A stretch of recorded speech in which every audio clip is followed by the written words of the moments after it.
Thank you for joining us again on the Three Questions podcast. This is Paul Saunders with the Center for the National Interest. And I'm really thrilled today to have with me Chairman Nieh of the U.S. Nuclear Regulatory Commission. People who listen to me frequently, to the extent that such people exist out there, I'm sure know that I'm a big fan of nuclear energy. So I'm really delighted to have the chairman with me today on the podcast. Thank you so much for taking the time to join us all. Thanks for having me, Paul. Before I jump in and start asking a few questions, I'll just very briefly go through your background for our listeners, because just such a kind of a diverse and really impressive background in the nuclear industry. I'm not going to read your bio. People can go to the NRC website if they want to read your bio. But I'm struck that you got a bachelor's degree in nuclear engineering, then you had training at the U.S. Naval Nuclear Power School. You have worked for 20 years on the NRC staff, leading different offices and teams, and serving as a senior resident inspector at a plant. Then you've kind of worked in the utility industry at Southern Nuclear. You've got something very appealing to me, which is kind of an international perspective, having been at the Nuclear Energy Agency, which is, again, for listeners, not part of the U.S. government, but actually part of the Organization for Economic Cooperation and Development. It's an intergovernmental organization. So bringing that perspective to all of this, and a member of the commission now since early December and chairman since early January. So really bringing kind of an amazing background to the job, and I look forward to our conversation. Maybe as a departure point, as we get started here, President Trump, he issued really a transformative set of 4 executive orders last May. We're a little bit more than a year out from that. One of those, of course, very focused on reforming the Nuclear Regulatory Commission.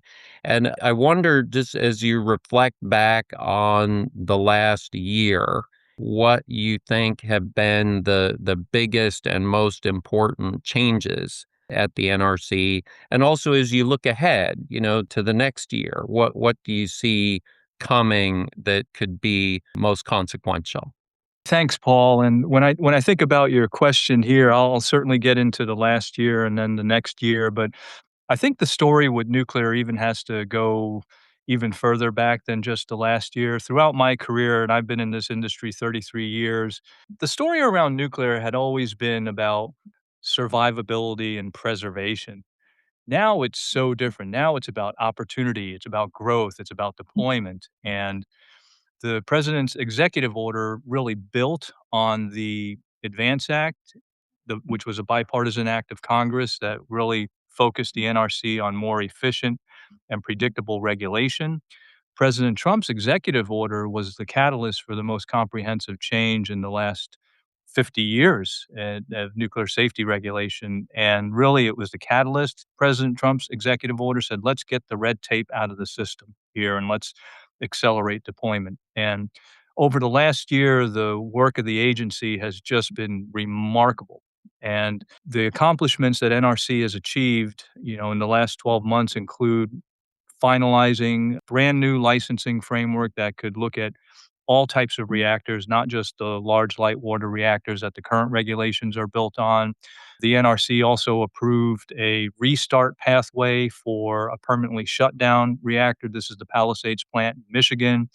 The NRC staff approved the license extension for 18 operating reactors to allow 20 more years of operations for those reactors. NRC approved a construction permit for the first commercial non-light water reactor in decades, 9 months ahead of schedule. They also approved the license for an advanced fuel manufacturing facility, a TRISO fuel fabrication facility, and launched a regulatory framework for fusion. And on top of that, through the executive orders, the NRC prepared 21 draft rules that really look to improve how the NRC delivers its safety decisions in the licensing process. So, right now, what I've seen over the last year has been a deliberate and coordinated effort across the US government. In particular, the Department of Energy is investing and developing the industrial base around the entire nuclear life cycle, front end all the way to the back end.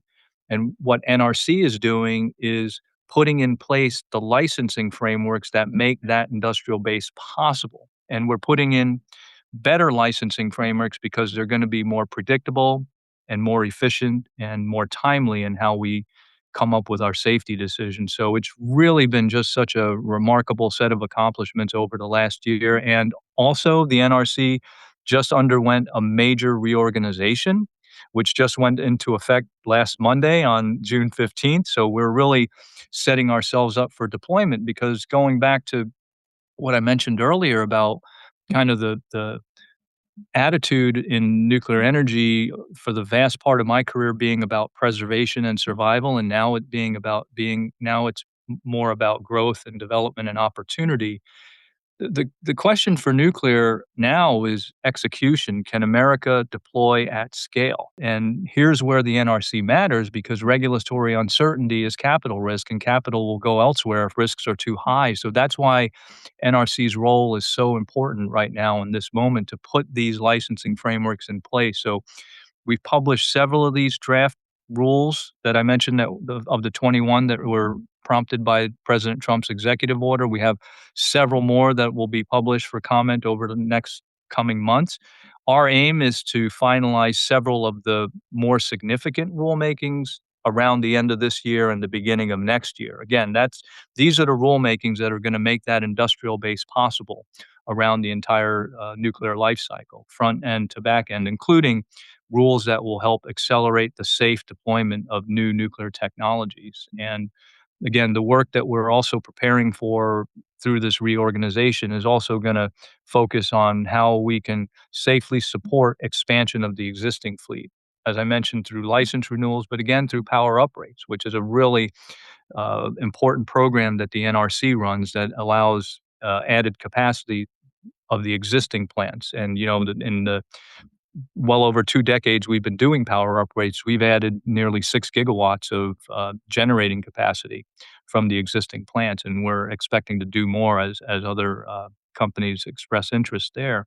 Looking That's into like next adding 6 new reactors. That's right. I mean, just for context for people listening, I mean, that's like a lot of power just That's right. by, letting everyone, turn up the dial a little bit further, if you will. That's right, that's right.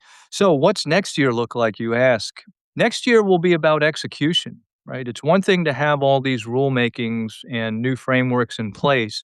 Next year is about how well we execute, right? Can we deliver on the licensing frameworks that we put in place with credible safety decisions that are predictable and timely? So internally, I'm working with many of the senior NRC leaders to put in place a more disciplined management model for how the agency does its business. I've seen over my career instances where having a leadership team that's not fully aligned or perhaps having a vision that's not completely clear, that can really get in the way of the desired result. So I'm working with the senior leaders here at the NRC to uh, to implement a more disciplined management model for how the NRC does business because our goal is to really achieve leadership and operational excellence in agency business. And drawing in from some of the things I learned in the private sector, I worked for an electric utility that operated a fleet of 8 nuclear reactors right before I returned back to the NRC. And I've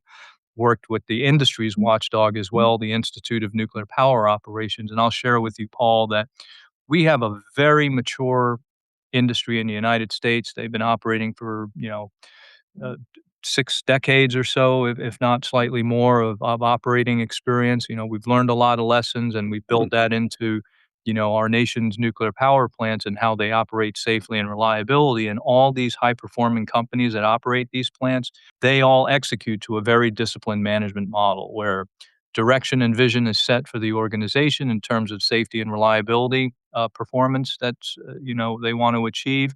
They operate their leadership and management structures in a way that does their work with discipline. They define what outcomes they want to achieve. They measure performance. They provide support and drive accountability, and they focus on closing their performance gaps and always strive to improve how they do business. So, part of the management model I'm bringing into the agency is also going to help strengthen the NRC's culture of continuous improvement. Because when you really think about it, we had at the NRC received two bipartisan acts of Congress: the Nuclear Energy Innovation and Modernization Act, and that was signed into law in January 2019. And then also the Advance Act signed into law in 2024. And then the presidential executive order signed in May 2025. So clearly, the call for change was growing. And certainly, if we had been executing with discipline and efficiency and continuously improving on our own, it's my belief that we probably wouldn't have as much compelling external drivers to really create the change needed at the NRC to meet this moment to help America accelerate safe deployment of nuclear. That kinda leads really well into my, sort of second set of questions. You were bringing up the pressure from the Congress and from the executive branch. There clearly has been over the years a lot of frustration with the NRC and the pace of licensing, but also other issues. Its approach to regulating, and there's obviously in all areas of governmental regulation. There's a tension between sort of having the best and most thorough, regulatory system on the one hand versus, on the other hand, having something that's efficient and user friendly and helps everyone to get toward a shared objective. And I mean, in fairness, I mean, we had in the United States a nuclear accident in 1979. I would kind of argue in the grand scheme of things, a fairly benign one, but certainly a big wake up call for the NRC and for the industry, and something that had kind of consequences, for how our society and our regulatory systems and political leaders and others looked at all these issues. So I guess, as you sort of look at all of those debates and where the NRC has been, where it's headed, how do you think we find these kind of key balances that we have to find? But because this is something that all of society wants. I think everybody wants the same thing. Right now, America's demand for energy is urgent, right? Whether it's due to because of artificial intelligence, data centers, or industrial growth. And now nuclear energy is seen as essential to our energy security, but also our national security as well. And in terms of the debate about NRC, you mentioned some of the frustrations with prior performance. I'd say those criticisms that NRC has experienced, I think they are fair in my experience. I spent 24 years at the agency before leaving to work in the private sector, and I've seen that there have been certainly opportunities for us to improve our operational efficiency. But I want to really be clear about one thing, though. You mentioned the accident at 3 Mile Island in 1979. Our focus is as sharp as ever on safety, right? That is one thing that is really not changing at all. And when I think of the feedback and criticism the NRC has received over the decades, it's never been about our safety focus or our technical competence. It's always been about our ability to execute with predictability and efficiency. And that is what is really the major driver for the reforms that we're making now. So safety is our core mission. That's not changing. What is changing is how we make our decisions. And when I reflect back on, the time I've spent at the agency and just thinking about the environment that I've witnessed with the industry and our stakeholders, whether it's in Congress or public advocacy groups, I feel that the drum beat has just been getting louder for change, and it really just boiled to a head in the 2019 timeframe with NEMA and then ultimately the Advance Act and the executive order. So clearly the signals were being sent that NRC has room to improve. And again, I want to emphasize most importantly is that nobody's really criticizing NRC on its ability to make a safety decision and our focus on safety. It's really about how we get to that decision, our operational efficiency, what we focus on, and how well we do our jobs, and how predictable our applicants can perceive our processes to be. And part of what we're trying to move away from is any thought that more inspection means more safety, or taking longer to make a regulatory decision means a safer decision.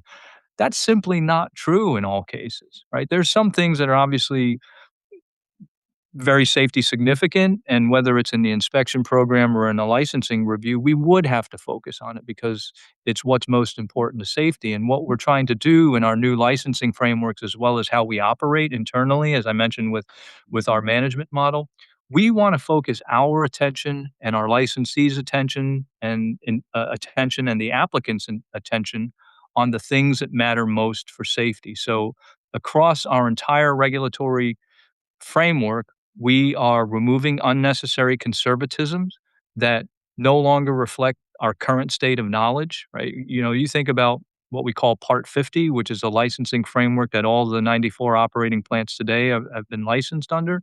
That framework was developed nearly 70 years ago when we knew much less about operating reactor technology than we do today. And we had far less sophisticated analytical and computational tools to really understand safety performance and where the actual risks are in terms of nuclear technology. So, taking out the unnecessary conservatisms in our rule is one thing that we're doing.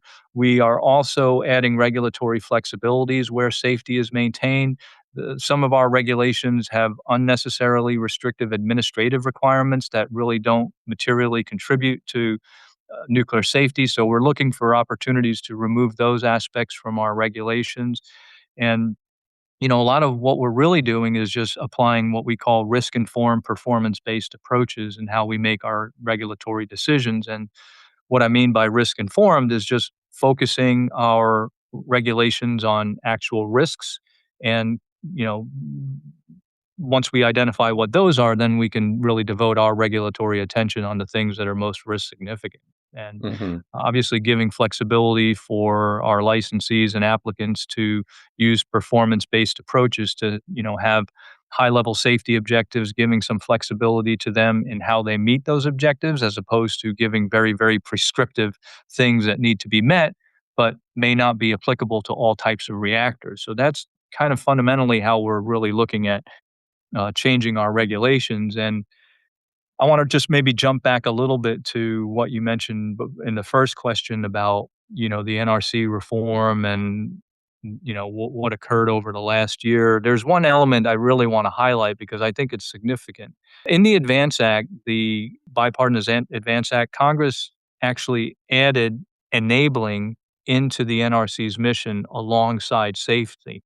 And this enabling mindset is one thing that I noticed that was significantly different after coming back to the NRC after being away for 5 years. And when I think of what enabling is in the regulatory context, it's a lot of the things I was just describing previously. Enabling is adapting our regulatory frameworks for new technologies, and I'm sorry, it's aligning our regulations with actual risks, and it's adapting our regulatory frameworks for new technologies, and it's adding flexibility where we can still maintain safety. So those are the things that we're doing to be more of an enabling regulator.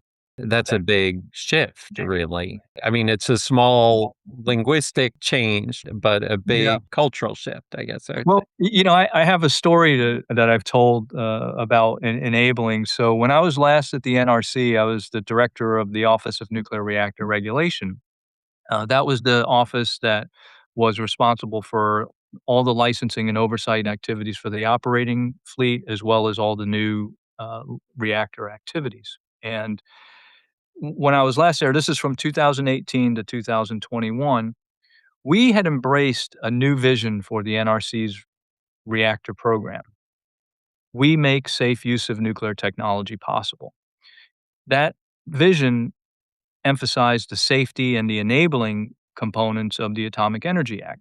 Safe and possible. Possible is the enabling component. And what was so interesting about that experience I had, and here's the story, we embraced that as a vision and a new sense of purpose for how we were going to do business. And we decided we were going to paint that vision statement in big letters on a wall in NRC headquarters. And we went and did that. And there were some people that understood what that meant and embraced it and saw the potential in terms of what a vision like that could do for the America's nuclear safety regulator to benefit the United States. But there were a lot of other people that were really not seeing it and not happy about it. And I met with a group of people that were really upset by that vision statement. You know, they came to see me in my office. They were really angry and they felt that it was too promotional and it was a retreat from safety. And I listened to, you know, their thoughts and perspectives about their concerns, and as an office we carried forward. We stayed committed to that vision to do our work better. And you know, a lot of headwinds of institutional resistance we were fighting back then. And as I was leaving the agency, a senior NRC scientist who was part of that group, he wrote me a message that I'll never forget. He wrote to me and said that while he still had some reservations about that vision and sense of purpose, over time, he came to believe it was the right direction for the agency. And that, you know, confirmed to me that we were really onto something back then. So it's really fantastic to kind of come back to the NRC after now Congress has taken action to put enabling into the NRC's mission. So, you know, I think it really confirmed for a lot of us that were, you know, trying to go down that path, you know, 7, 8 years ago, that it was the right direction for the agency. And now, you know, many of us are still here at the agency. We get to continue, you know, building that vision and that shared sense of purpose for what the NRC can do to really benefit America, right? It's not up to us to decide whether or not America should have nuclear energy, but what we have to do is that when the commercial interests and, you know, the money, the supply chain, and the workforce are all aligned to move forward with building, NRC has to be ready, and that's what's happening, and that enabling mindset is really driving a lot of these reforms. I mean, that is kind of a powerful story. When I think about nuclear energy, and this is maybe the sort of the last set of questions that I have for you here. When I think about nuclear energy, you know, I think about kind of how does it connect to American national interests? And for me, there are a lot of dimensions to that. I mean, you mentioned earlier, you know, just having enough electric power and enough energy for everything that we kind of want and need to do as a Mhm. country. There's also the jobs and exports and things like that. But, you know, a big piece of it becomes kind of international. The president and the administration, they're kind of working hard to persuade some allies, you know, to invest in the U.S. domestic nuclear sector. They're also working hard, you know, together with a number of our companies, you know, to try to sell reactors overseas. And all of this gets kind of really complicated, you know, actually, from a regulatory perspective. I mean, a lot of people, I'm sure, hear the word regulation and they just kind of, you know, their eyes glaze over. Mhm. But there's some really important issues at stake in having foreign companies, you know, operating in the nuclear sector in the United States, and a number of them are, and you know, they're really great partners. And also there are a lot of big issues in kind of, you know, making sure that others who might want to buy American products, you know, that they're confident in it and, you know, willing to maybe license in their own countries, you know, something that's already been licensed here. And how do you view the international dimension of the Nuclear Regulatory Commission's role? It is vitally important, Paul. You know, as I mentioned before, you know, nuclear is seen as essential to our energy security, right? America needs more energy, and You think about the all the support that nuclear energy has right now through the actions of the president and the administration, the bipartisan support from Congress, the substantial capital investment into nuclear, the growing interest from states in nuclear energy, as well as the increased public support. The conditions are ideal for America to lead the world again in nuclear energy, and that brings the national context right into the front of the stage here. Because think about this: in the last 30 years, nearly 60 reactors have come online in China. Mm. In the United States, only 3. That's not just a statistic, that's a strategic gap that America has to close, and if we cannot deliver, right? Think about right now, many countries, including our allies, are choosing reactor technology partners. Right, and again, if America can't deliver, these countries, they will buy foreign reactors and they will accept the geopolitical leverage they carry. And So they'll be buying fuel and maintenance exactly. services and all kinds of things from them for decades. So I feel the national security element is vitally important to the NRC's mission here, and that's why we matter so much. When you think about what this really means. And here's a great story. I was talking to one of the staff members from NRC's Office of International Programs here, and they were meeting with a country that is interested in deploying new nuclear, and their government official put it to the NRC plainly. They said, "We want a power plant, not a PowerPoint, and we will not buy a reactor that has not been licensed by the regulator and operating in the country supplying it." Again, this is where I see NRC really mattering, and I think about, how do we lead as a country in nuclear energy again? I see 3 very important, pillars for that. The first is our capacity, like, what do we have? Like, and this is achieved through innovative technologies, right? Uh, Innovative technologies, are a skilled and trained workforce, a strong supply chain to be able to, deliver nuclear technologies. The other pillar I see is our deployment. Right, what can we execute? This is through reliable access to capital, deployment at scale, on budget, and at lower cost. And then finally, our credibility. Right, that's the third pillar of American leadership. Why should they trust us, right? And that is earned through a high level of safety performance, in the nuclear facilities in the United States, as well as credible regulatory decisions that are done timely by the NRC. So I really see NRC supporting those. I kind of look at the world in triads, those 3 pillars of nuclear leadership, our capacity, our deployment, and our credibility. And NRC touches all 3 of those things. So I really think that really underscores why NRC matters right now in this moment. It's not just for our energy security, it's also our national security. No, absolutely. I mean, I think for a lot of us that's a really big, profound question. And if we live in a world where our geopolitical rivals dominate those markets and the United States and our companies and for that matter our allies, we're kind of squeezed out of that. It's not a good world to live in. Yeah, and one thing that's really fantastic about this industry is that the degree of cooperation between countries and nuclear is really extraordinary. You mentioned in my bio, I worked at the Nuclear Energy Agency. I also worked at the International Atomic Energy Agency in Vienna, earlier in my career, and I've just seen a steady increase in how countries work together. And I'll highlight, something that NRC is doing with Canada and the United Kingdom. We've got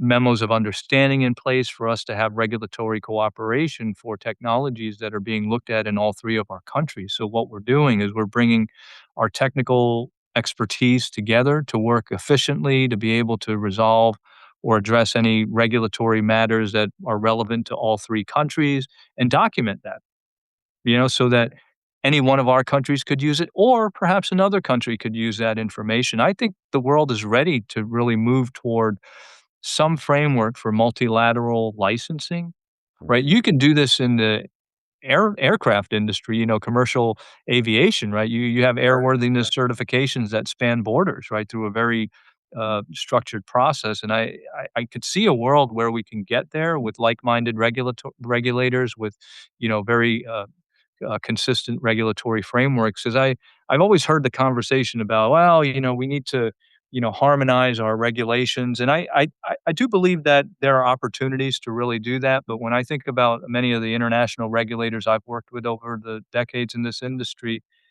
we have more similarities than differences, and there are some differences. I don't wanna underplay where we have differences in our regulatory approaches, but from a nuclear safety standpoint, we're all Everybody has we're the all in the same goal. strike zone when it Right. comes to that, we're not Everybody has the same fundamentally goal. that different. There just may be differences in approaches and how we reach the regulatory decision, but the degree of cooperation and knowledge sharing, between countries is really has just continued to be a really bright spot in this global industry. We invite nuclear safety regulators from other countries to come study and learn from the United States approach and how we review technologies. Poland is looking at deploying U.S. technology. We have a strong relationship with their regulator. They send people over here to do knowledge transfer with us, and we share our experience with them. Because again, going to that national security perspective, right? It's in our country's interest to have our allies choose U.S. technology, right? And you're not just buying U.S. steel and a U.S. reactor. You're buying our regulatory program, our safety fundamentals, our and our general philosophy and approach to nuclear safety. So I think that's a good thing.